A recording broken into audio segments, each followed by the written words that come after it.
nosotros estábamos ahí no había, ahí está, el primer día que fuimos, el 24 que fuimos los tanques se cogieron del 24 de la tarde en la noche hasta el 25. Ya los tanques habían cruzado, ya estaban cogidos. Bueno, porque hubo una primera entrada de tanques. Eso fue que no había Catarey. Hay figuras históricas importantes de la Revolución de Abril de 1965 que las tenemos aún, qué bueno que las tenemos y que nos pueden contar parte de esta historia. Hemos hablado con diferentes personas sobre lo que pasó el 27 de abril de 1965, que fue la batalla en el Puente Duarte, y hablábamos sobre las patanas o catarey que se pusieron en la mitad del Puente Duarte para evitar que las tropas del CEFA pasaran del lado oriental al lado occidental de la ciudad. Pero ya habían pasado los tanques. Ya los tanques previamente habían pasado.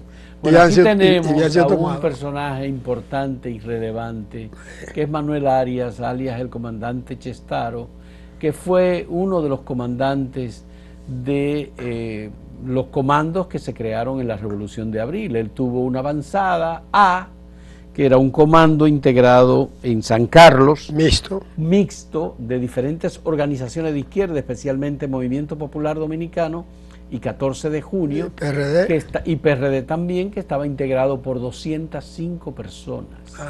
Y el comandante Chestaro era el jefe de esa unidad, esa avanzada A que estaba en San Carlos. Además, el comandante Chestaro fue de los iniciales miembros del Movimiento Popular Dominicano. De la segunda camada. Sí, porque ya había una primera camada que había llegado cuando la dictadura de Trujillo hizo una apertura, hizo un simulacro, pero Chestaro se unió al MPD siendo un joven de apenas 20 y tantos años. Yo tenía menos de 20. Tenía menos de 20 años. Sí, porque fue en los 60, empezando los PC, cuando la primera cama llega con Máximo López Molina, de 59, 59, pero después de 61 comenzaron a formarse las células, que la de nosotros la formó el MEN. Fue Jorge Puello Soriano, de San Carlos. El MEN. Usted entró en San Carlos con el MEN, sí, entonces. En la segunda camada. La primera yo no estuve, ¿no? Yo simpatizaba, pero no tenía ninguna militancia. Ya. ¿Y cómo es que, bueno, usted asume un comando como la avanzada A con 205 hombres, usted como comandante? ¿Usted debió tener alguna autoridad siendo un joven? No, la autoridad te lo da el mismo trabajo que tú vienes desarrollando y la simpatía que tú tienes en el barrio. Porque en el barrio nosotros iniciamos prácticamente con el grupo de Amado Pared y el papá de Lipe Collado, fue como cuadro del 14 de junio. No, del PRD. Del PRD. Del PRD. Después que llegó el PRD, con el Mon, Castillo, pero también estuvimos ligados a la Unión Cívica cuando comenzaron la destrujillación. La destrujillación. También, o sea, venimos ahí, o sea, es una historia que viene, no que tiene 2 días, no. Además, yo no empecé con 205 hombres. Nosotros empezamos 3 hombres: Emilio Erasme Peña, Lipe Collado, Hugo Reyes, que murió, falleció el año pasado. Otro muchacho que había ahí, Pablo Reyes, que fue que tumbaron los gringos de la Caribe cuando iban otro día de que desayunaron con un gringo. Entonces, es decir que ustedes todos los días se desayunaban con un gringo. Queríamos desayunarnos con un gringo, queríamos. Ya. Se quedó ahí. Bueno, en cada esquina, por ahí ellos estaban en la Caribe. Bueno, yo no empecé nosotros no empezamos con 205 hombres.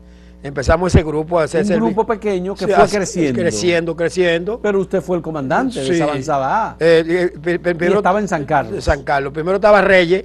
Al tumbar Reyes, caí yo, que era el segundo. Ya. Pero en San Carlos estuvo el comando de la cucaracha también. No, San Carlos tuvo 7 comandos. 7 comandos. 7 comandos. Ya. Y colindaba con... yo y Jaime era que estábamos más cerca. Los otros estaban atrás de nosotros. Detrás de el comando central, que era de los guardias, que lo comenzó, lo dirigía Jesús de la Rosa, el comandante Roja, Néstor Pimentel, y el alférez, que hoy es coronel. Bien, eso eran militares, militares formales constitucionalistas, y tenían un comando. Sí, ya. Ese es un comando, comando central. Frente en el colegio de Santo Niño de Atocha, frente al Parque San Carlos, ahí estaba el comando central. Comando central, que eran militares. Eran militares. Coronel Aviladín Pujol, todo ese grupo. ¿Y cuál era el segundo? El segundo, Jaime, después yo. No, el segundo comando. El segundo comando. Sí. Bueno, estaba Jaime, estaba yo con la avanzada. Yo subí primero que Jaime, como comando. Como comando. Después Jaime. Ya.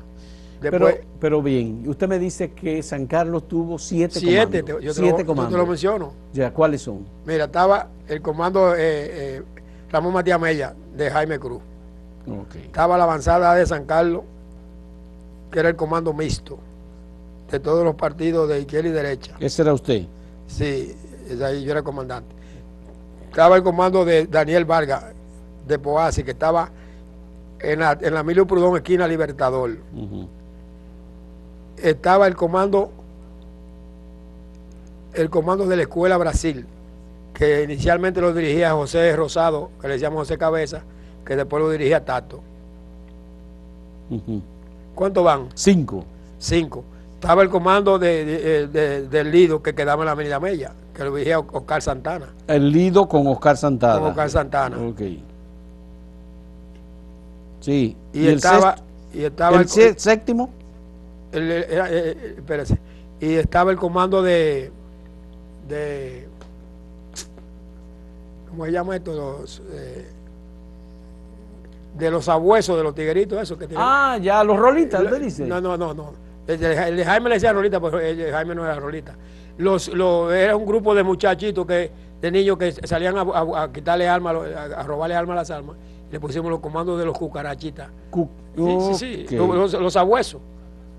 Cucarachitas o sabuesos. Que recogían, le quitaban armas a los gringos, iban a limpiar zapatos y le robaban. Iban exactamente a limpiar zapatos. Le robaban fusiles, granadas, comida, de todo le robaban. De todo. Eso eran 7 que estaban en San Carlos, 7 comandos. Sí.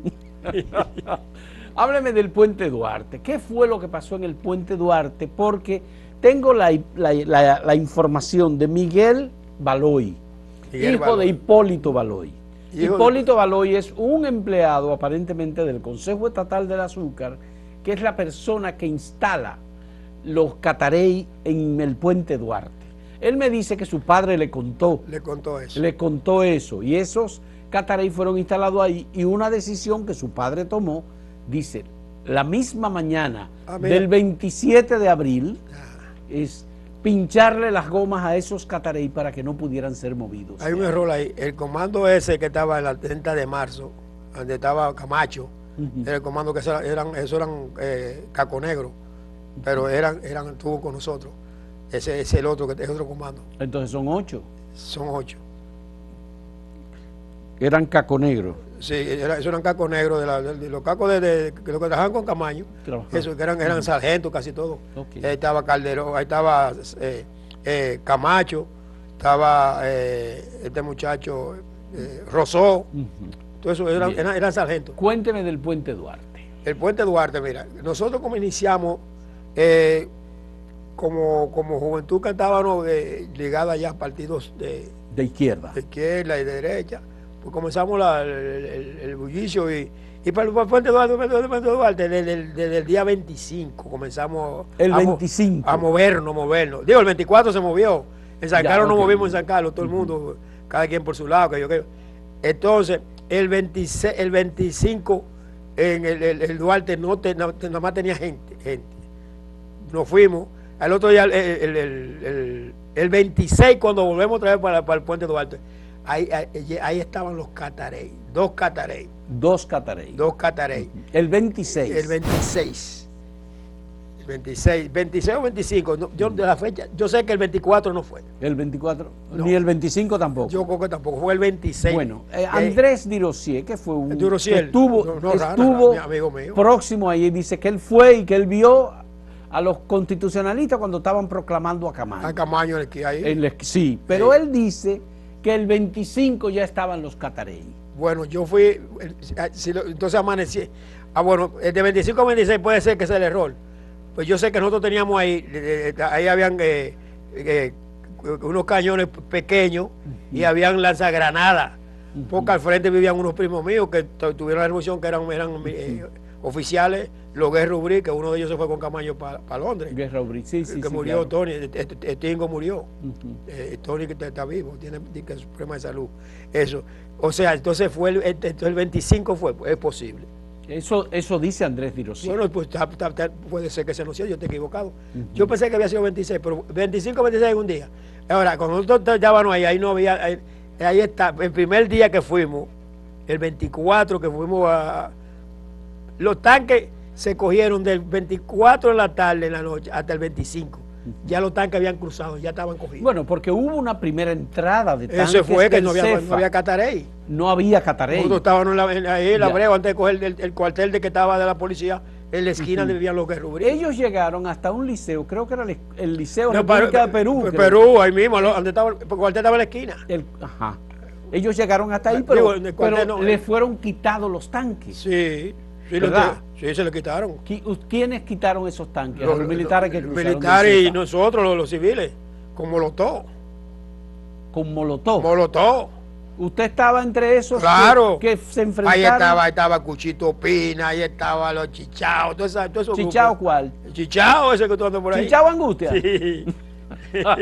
No me digas. Eso fue todos los muchachos. Estaba Luis, que cayó en el puente, el día de que nos matallaron, estaba Luis Carbón, Luis Carbón, cayó Julio Racá, y vivía entre los bomberos, que andaban juntos. Esos dos cayeron, eso no aparecieron jamás nunca. Se lo mataron ahí. Ya. ¿Y qué pasó con los tanques? ¿Los recuperaron ustedes? No, nosotros lo teníamos, le pusimos pueblo a todos. Ustedes fueron los que le pusieron pueblo a los tanques. Con letra blanca, sí. Esos fueron los tanques que entraron. Sí. Pero ahí participaron con los militares también. En la conquista de... Sí, son militares. Enfrentando a esos militares. Sí, porque son militares. A esos militares del CEFA que cruzaron, ¿los dejaron ir? ¿Salieron huyendo? La mayoría... ¿O los fusilaron? La mayoría... No. Ahí no se fusiló nadie. Algunos se integraron, por un lado. Otros cambiaban la ropa y las armas por ropas civiles. O sea, ellos entregaban las armas y por un pantalón y una camisa civil. Mientras tanto, se integraron unos cuantos en los comandos, otros se fueron para su pueblo, no sé. Entonces, cuando los vienen los gringos, del día de la mañana del asalto del Palacio o al otro día, con 27 o 28, todos los guardias que estaban en los comandos se mandaron. Del CEFA, se mandaron casi no todos se mandaron. Nada más se quedaron los ranas y los que estaban del lado constitucionalista. Sí, no, porque ellos estaban con nosotros. Ajá. Los guardias estaban con nosotros. Ya, perfecto. Pero cuando llegaron los gringos se fueron. Había un famoso tipo que después llegó, era vecino nuestro, porque se nota que voy a mencionar ese nombre, era Ñoño Pou. Ñoño Pou Castro. Ese que estuvo preso. Joaquín Pou Castro. Ese mismo. ¿Qué pasó? Ese le estaba tirando a los aviones en San Carlos con un fusil. ¿A los aviones? A los aviones del CEFA. A los aviones del CEFA. De la Fuerza Aérea. De la Fuerza Aérea. Que ametrallaron en San Carlos y ametrallaron el Palacio. Sí, ametrallaron el puente. Dicen que el puente también. Ahí, sí, pero no. Yo no vi eso. Ellos me tiraron de este lado del puente. El puente no me tiraron. Ahí fue de este lado, donde estaban nosotros con los cañones y los morteros, que yo te digo la verdad, esos cañones como que no tenían proyectiles. Eso estaba ahí. Y ahí fue la masacre. Ahí fue que murió más gente. Ahí deben de haber matado como de 70 a 80 gente. Esos aviones. Los aviones. Los aviones, sí, me rayaron duro. Eso fue el 27. El 27. El 27. ¿Qué día que llegan los gringos? El día antes. El 28. El 28. Entonces eso fue del 26 al 27. Del 26 al 27. Pero una pregunta. ¿Ustedes tenían, Chestaro, información de que los gringos iban a llegar como quiera? No. Parece que había informaciones. Cuando nosotros íbamos hacia San Isidro, había una ¿cómo se llama esto? Una rapidez por allá a San Isidro. Ustedes querían ir a San Isidro. No, íbamos para San Isidro. A asaltar San Isidro. A la base aérea. Y a buscar a Huesi. Que sea que tuviera ahí, se iba ahí como quiera. O nos íbamos nosotros. ¿Y qué pasó? No, se aplacó eso. Primero saltamos la fortaleza Osama. Ya. Pero ahí fue para recuperar armas. Recuperar armas. Se recuperaron armas cortas, carabina y cosas. No hubo muchas armas buenas. Las armas ya buenas ya uno las tenía a través de los guardias del CEFA que se fueron entregando, otros que cayeron, que combatieron, y la que ellos dejaban en los comandos. Eso fue así. Eso fue así. El día 27 realmente hubo enfrentamientos, duro. Se disparaban armas de diferentes calibres, desde el lado occidental hacia el lado oriental, de los dos lados. Y de ambos lados. Sí, dicen que ahí perdió un ojo Ramiro Matos González. Le dieron un tiro en el ojo. Yo no estuve al lado de él. Yo no estuve al lado de él. No, pero usted estaba del lado de los constitucionalistas. De los constitucionalistas, claro. Usted estaba del lado. Pero dicen que dicen que fue la cabeza del puente. En la cabeza del puente. Eso es lo que dicen, sí. Bien, me gustaría saber. No, porque eso estaba perdón, Adame. Es que eso estaba muy, ¿cómo se llama? Muy anarquizado, muy revolucionario, porque coño, es un avión que no está ametrallando. Y el juidero y la cosa, y el que cayó y que desapareció. Ahí nadie buscó nada, todo el mundo trató de salvarse. Porque son aviones tirándote. Bueno, en ese enfrentamiento, ¿en qué momento llega al Puente Duarte Francisco Alberto Camaño?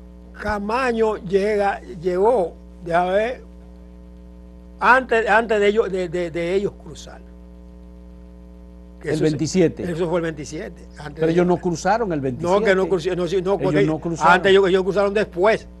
Después, que no fue cuando llegaron. Ellos cruzaron ya, o la noche de que nosotros nos fuimos de ahí, o la noche que llegaron los americanos. Ya. Porque ellos no cruzaron. El que cruzó fue la primera camada, como te dije. Pero ya cuando después los catareis esperaron un lazo de 1 o 2 días para volver otra vez, porque ya tenían el suelo, ¿cómo se llama? El espacio libre. Ya habían roto el cerco que se le tenía ahí en la cabeza del puente, porque fue un cerco, ¿por dónde iban a pasar? Si cogían para allá, por allá no podían pasar. Pero parece ser que los norteamericanos primero llegaron algunos aviones por San Isidro. San Isidro y los barcos. Y hubo los barcos que llegaron por la zona de Jaina. Ahí estaban las malas. Por la zona de Jaina. Sí, pues ellos se tiraron en Jaina y se tiraron en San Isidro. Y se tiraron también en el donde jugaban polo. Ahí, por la Sarasota, por ahí se tiraron. ¿Y cuáles fueron, digamos, del lado constitucionalista, con Camaño al frente, digamos, las estrategias que se utilizaron para neutralizar a los militares del CEFA? ¿Cómo fue eso? Pero parece que hubo una contraorden de parte de ellos, sería, porque ellos no arriesgaron más su vida. Parece que los gringos, dirían yo, una orden que le darían a ellos. Porque a los del CEFA. Sí, porque para no seguir peleando. Ellos no tenían mucha gente ya.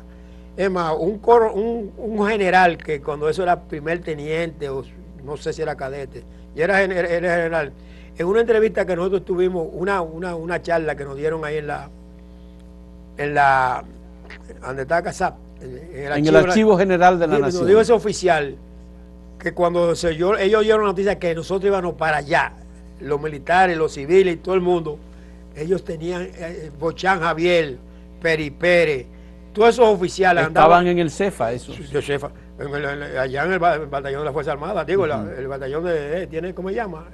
El pabellón de ellos. Dice él que esa gente se estaban muriendo, nerviosos, con temor y con temblor. Los Bochán, toda esa gente. Tengo a ver, le voy a decir, un oficial de las Fuerzas Armadas ya retirado, me dice, mira, aquí la derrota de los constitucionalistas fue rápida. Los constitucionalistas perdieron esa guerra. Incluso, ¿Cuándo? Eso él me dice, en el 65. Sí. Incluso fue el ejército que lo derrotó, porque la Fuerza Armada ni la Marina de Guerra entraron en acción contra ellos. La Marina no bombardeó a nosotros el 30 de marzo. ¿Qué es lo que está hablando él? El edificio que está ahí en Ver con 30 de marzo, eso es un cañonazo que le tiró la gente de Rivera Caminero. cuando yo, el día que ya, el último día del Palacio, viene un carro, yo te hice historia, viene un carro amarillo con el diputado del Higüey, creo que era, y viene un avión y tiró un torpedo de eso que cayó arriba de la acera. Yo vengo de la esquina donde estaba frente a la escuela de Estados Unidos de América, y yo salgo, cuando eso estalló, el carro se incendió y abrió las 4 puertas, y el diputado que venía manejando estaba carbonizado, hizo un hoyo en la acera, o sea, no le dio al carro, sino que la onda pasiva lo quemó. Y digo, Dios mío, de lo que yo me he salvado. Yo estaba como de aquí a la 27. A mí no me faltó nada, pero a ese carro le abrió las 4 puertas y lo quemó quemadito, la onda expansiva. Y el diputado murió. Quemado. Que me dijeron, ese era el de Higüey, era de Higüey, un diputado del PRD. Del PRD. En un Mercedes-Benz amarillo, negrecito estaba ese carro. Sí. Yo estaba doblando la esquina ahí donde estaba, que le decíamos el solar de las almendras. Eso es para usted una demostración de que la Fuerza Aérea estuvo tiró. Participando en favor de la gente del CEFA, sí. Del lado de los golpistas. Sí. Bien. Vamos a hacer una pausa con este diálogo con Manuel Arias, el comandante Chestaro. Eso no es cuento, eso fue vivido. Ya. A mí nadie me contó nada. Ya. A mí nadie me contó nada. Ya. Pero me gustó la idea suya con Lipe y con otros de los que participaban, sí. Que todos los días salían a desayunarse con un gringo. Trataban. Yo quiero que usted me hable del Comando República Argentina, porque usted estuvo en varios comandos, pero a mí me interesa mucho lo que pasaba en ese comando. Yo no llegué ahí porque yo no llegué, yo dije que me desligué del partido en la Sánchez Cucaraya frente al centro de Tallito. Ya, pero vamos a hablar de eso en un momento cuando retornemos.